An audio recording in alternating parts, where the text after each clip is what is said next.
Baik, assalamualaikum warahmatullahi wabarakatuh. Jumpa lagi bersama saya Gus Rindy Rahmatsyah.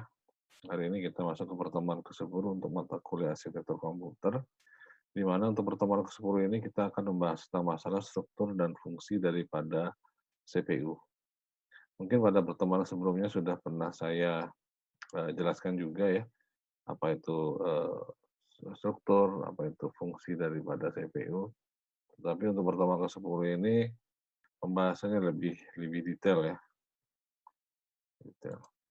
Oke, untuk, pertemuan ke-10 ini ya, pertama kita akan membahas tentang masalah organisasi prosesor, di mana hal-hal yang perlu dilakukan dalam, CPU adalah yang pertama adalah fetch instruction atau mengambil instruksi, yang kedua adalah interrupt instruction atau menerjemahkan instruksi, yang ketiga adalah fetch data atau pengambilan data, keempat adalah proses data atau mengolah data, dan yang kelima adalah write data atau penulis data.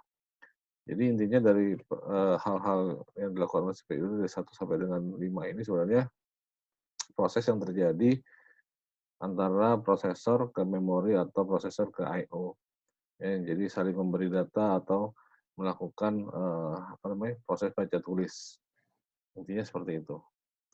Nah, agar dapat melakukan hal-hal yang di atas, maka CPU perlu menyimpan data untuk sementara waktu. CPU harus dapat mengingat lokasi instruksi terakhir sehingga CPU akan dapat mengambil instruksi berikutnya. Jadi CPU tersebut, ketika melakukan suatu proses, dia harus mengetahui dulu kira-kira posisi pengambilan data yang akan diproses itu di posisi mana, gitu. Jadi tidak sembarangan data yang harus apa namanya, diolah atau diproses oleh CPU. Nah, kemudian CPU perlu menyimpan instruksi dan data untuk sementara waktu pada saat instruksi sedang dieksekusi, ya. Dengan kata lain, CPU memerlukan memori internal yang berukuran kecil. Jadi, untuk menyimpan data tadi dalam waktu yang, tidak lama, maka CPU ini membutuhkan yang namanya memori kecil, ya, memori internal yang berukuran kecil. Sehingga data yang akan diproses tersebut, bisa disimpan di dalam, internal memori tersebut. Nah, ini adalah organisasi prosesor, masih di organisasi prosesor, ini adalah proses-proses yang terjadi dalam, proses yang dinamakan struktur dan fungsi daripada CPU. Nanti Anda bisa menjabarkan dari awal sampai dengan akhir proses. Kemudian yang kedua adalah organisasi register, di mana register dalam CPU memiliki 2 fungsi. Yang pertama adalah user visible register dan control and status register. User visible register adalah register yang dapat direfleksikan dengan menggunakan bahasa mesin yang dieksekusi oleh CPU. Jadi, user visible register ini sebenarnya bahasa mesin, ya. Bahasa mesin yang di apa namanya, hanya mesin yang bisa mengetahui bahasa tersebut, gitu loh. Nah, kemudian bahasa tersebut akan dieksekusi, atau diproses oleh CPU. Ya, misalnya, yang pernah saya utarakan, misalnya kita masukkan kode ya, kode atau, bilangan desimal 2 ya, maka 2 tersebut akan diproses oleh bahasa mesin.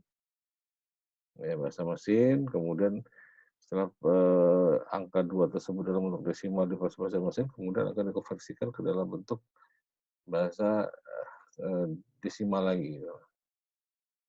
Ya, itu disebut dengan user visible register. Kemudian terdiri daripada apa, general purpose, yaitu dapat berisikan operan-operan sembarangan opcode, ya, data hanya dapat dipakai untuk menampung data, sedangkan alamatnya dapat digunakan untuk mode pengalaman tertentu, dan kode-kode kondisi flags, kondisi atau flag ya, bit-bit yang disetel perangkat keras CPU sebagai hasil operasinya. Ya, ini adalah item-item yang ada dalam proses user visible register. Kemudian yang B adalah contoh dan struktur register, di mana register-register yang digunakan oleh unit control atau control unit ya, untuk mengontrol operasi CPU dan oleh program sistem operasi untuk mengontrol eksekusi program. Ya, jadi kontrol dan status register ini adalah proses-proses yang akan mengeksekusi daripada program-program yang ada, ya, pengontrolan eksekusi program yang ada. disebut dengan controller status register. Nah, kemudian terdapat 4 buah register yang penting. Yang pertama adalah PC atau program kantor ya, di mana di sini adalah berisikan alamat instruksi yang akan diambil, ya. Kemudian yang akan diambil dalam suatu prosesor maksudnya ya. Yang kedua adalah instruksi register atau IR, adalah berisikan instruksi yang terakhir diambil ya, oleh CPU tadi ya. Kemudian yang ketiga adalah memory address register atau MAR atau MAR ya. Ini berisikan alamat sebuah lokasi di dalam memori. Ya. Kemudian yang keempat adalah memory buffer register atau MBR ya. Berisikan sebuah word data yang akan dituliskan ke dalam memori atau word yang terakhir dibaca.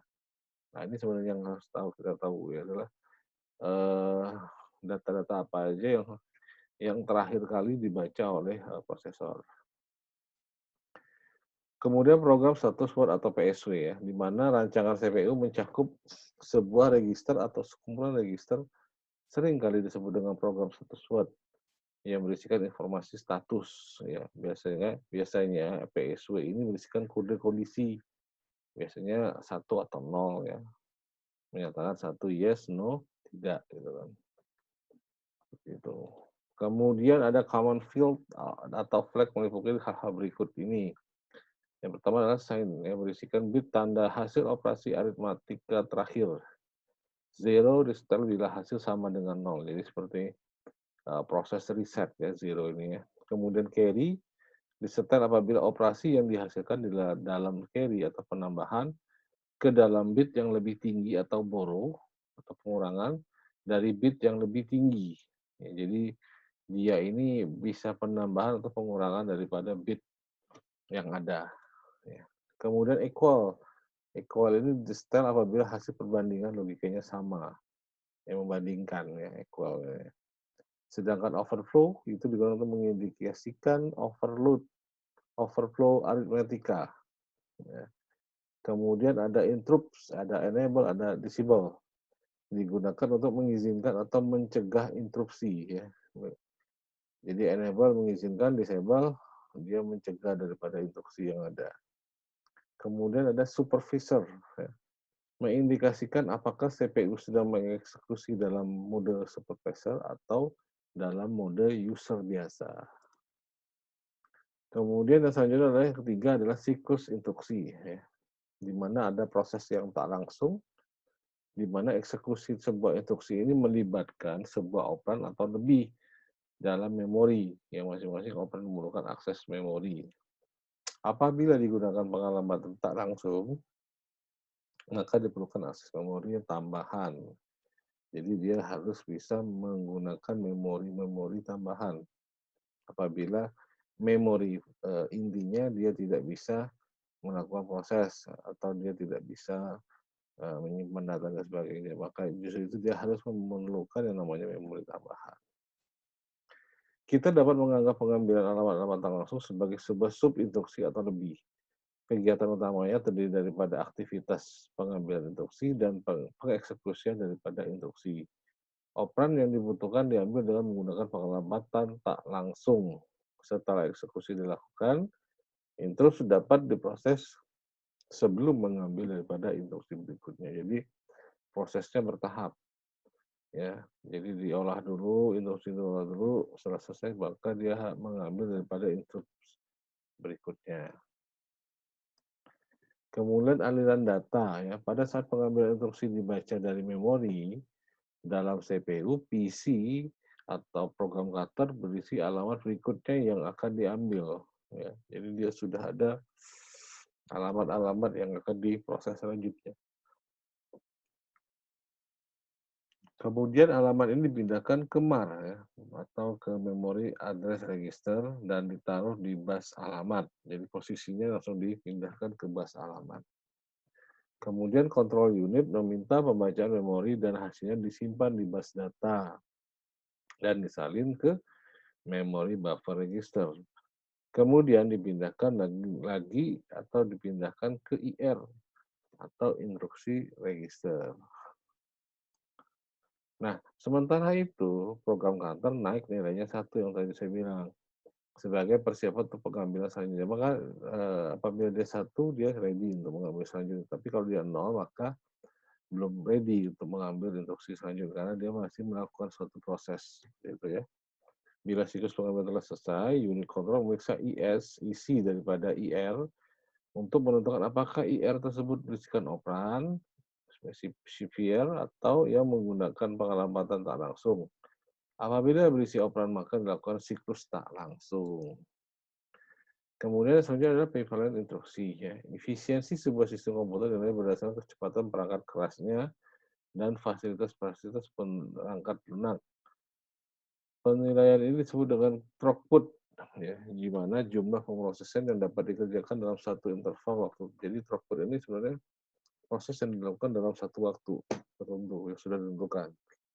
Kira-kira selesai nggak dalam 1 kali 24 jam ini proses tersebut selesai gitu.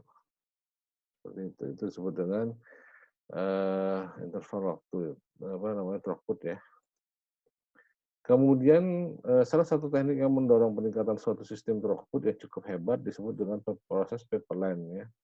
Di mana proses paperland dalam satu komputer diperoleh dengan menggunakan membagi suatu fungsi yang akan dijalankan menjadi beberapa subfungsi. Jadi, fungsi itu dijadikan beberapa subfungsi yang terpisah atau stack untuk setiap subfungsi tersebut.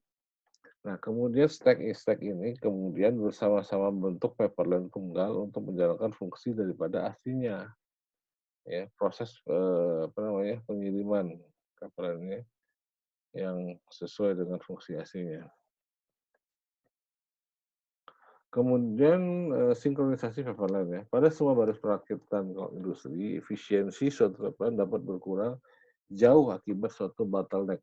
Jadi bottleneck ini kalau saya gambarkan seperti botol kecap ya, kecap asin gitu ya. Jadi ada lehernya ya, kemudian di sini ada botolnya ya, seperti itu. Bottleneck ini terjadi sewaktu pemrosesan pada suatu stack menghabiskan waktu yang lebih lama dari stack yang lain. Karena apa? Karena ada yang namanya kemacetan data ya, di antara leher-leher apa namanya, botol tadi. Kemudian karena itu idenya kita menginginkan pada semua stack menghabiskan waktu yang sama. Untuk menyamakan waktu yang diperlukan, maka setiap stack tersebut harus disinkronisasi, disamakan. Kemudian dapat dilakukan dengan menyiapkan kunci-kunci sederhana antara stack-stack tersebut. Efisiensi daripada paperland ya, di mana fungsi paperland hampir selalu lebih baik daripada fungsi non-paperland. Namun pada kenyataannya harga paperland tersebut sangat mempengaruhi kapan dan apakah fungsi-fungsi yang di-paperlandkan itu lebih baik atau tidak. Harus dipertanyakan. Beberapa penyebab daripada harga paperland, pertama adalah tambahan kunci atau latch perangkat keras yang dibutuhkan. Kendali yang diperlukan untuk menjadwalkan input tersebut, waktu dihabiskan oleh data dalam latch untuk menyesuaikan diri dengan suatu penangguhan slot yang seragam. Ya. Jumlah rata-rata input yang tersedia. Kemudian yang selanjutnya adalah klasifikasi daripada paperland. Yang pertama adalah klasifikasi fungsinya, di mana paperland aritmatika proses segmentasi fungsi daripada ALU dari sistem yang muncul dalam kategori ini. Proses fetch pada instruksi tidak akan dimulai sampai eksekusi tidak akan eksekusi instruksi sebelumnya selesai. Jadi dia proses fetch ini sebenarnya dia tidak mau memulai dulu apabila proses sebelumnya selesai. Jadi berurutan ya, terstruktur. Untuk memperpadankan fungsi itu, instruksi-instruksi yang berdampingan di-fetch dari memori ketika instruksi yang sebelumnya dikodekan dan dijalankan. Proses paperland ini instruksi disebut dengan instruction. Ya, instruksi ini adalah instruction. Suatu stack dari suatu stack merupakan proses aktual dan natural saling berbagi memori antara prosesor-prosesor tersebut, maka paperland ini disebut sebagai paperland prosesor. Karena dia diprioritaskan untuk memori antar prosesor ke prosesor. Register prosesor ya, Pentium yang mungkin Anda bisa lihat di sini ini adalah unit integernya, di mana di situ ada general, ya, jumlah 8, panjangnya 32, kemudian di situ kegunaannya general purpose user register, kemudian segmen ya, di mana itu jumlahnya 6, panjang bitnya 16, kemudian flag jumlahnya 1, panjang panjang bitnya 32, sama seperti pointer instruction. Nah, ini floating point-nya ya. Bisa kalian baca juga ya. Oke, baik, mungkin sekian dulu ya pertemuan singkat dari saya tentang struktur dan fungsi daripada CPU. Dan kata saya mengucapkan terima kasih atas perhatiannya. Semoga kita bisa bertemu lagi di minggu depan dalam hari dan jam yang sama. Pesan saya selalu sehat, jaga kondisi tubuh di rumah saja. Oke, baik. Terima kasih. Wabillahi taufiq wal hidayah. Wassalamualaikum warahmatullahi wabarakatuh. Salam Budi Luhur.